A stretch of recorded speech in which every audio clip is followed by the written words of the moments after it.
Tech news. Gyanvapi मस्जिद को लेकर जो कोर्ट से फैसला आया है, वाराणसी कोर्ट से, उस फैसले के बाद हिंदू पक्ष में जमकर जश्न देखने को मिला।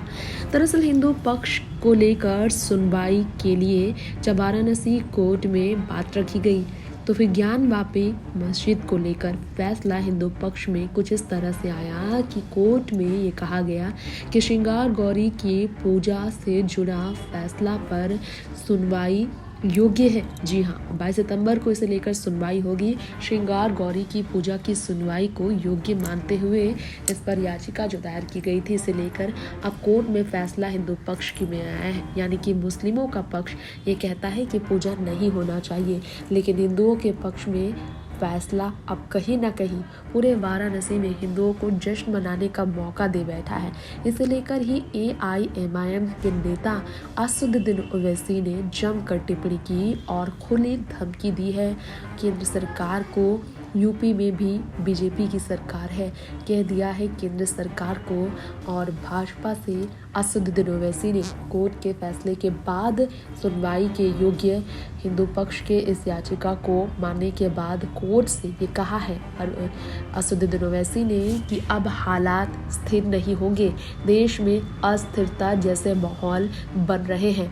बिल्कुल बाबरी मस्जिद की राह पर ज्ञानवापी मस्जिद को लाया गया है, उसी तरह का माहौल बनाया गया है। गौर करने वाली बात यह है कि बाबरी मस्जिद को ढहाने के लिए हिंदुओं ने ऐसी ही कोर्ट केस में जंग जीतने का पूरा ऐलान किया था। राम मंदिर को लेकर तो हल्का मच गया था, स्थिति काफ़ी गंभीर हो गई थी।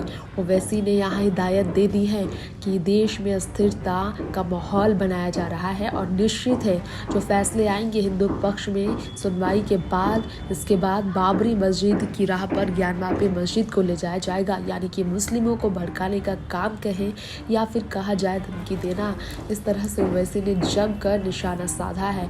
वो बिल्कुल खिलाफ खड़े नजर आए हैं इस फैसले के कि हिंदू पक्ष का जो कहना है कि श्रृंगार गौरी की पूजा अर्चना की जानी चाहिए, इसे लेकर सुनवाई होना गलत माना है असदुद्दीन ओवैसी ने। यानी कि सुनवाई के योग्य नहीं होना चाहिए था। हिंदू पक्ष को लेकर जो रिपोर्ट सामने आई है उसकी अगर बात की जाए तो यहाँ पर आपको बताना चाहेंगे श्रृंगार गौरी भी पूजा अर्चना के खिलाफ असदुद्दीन ओवैसी है।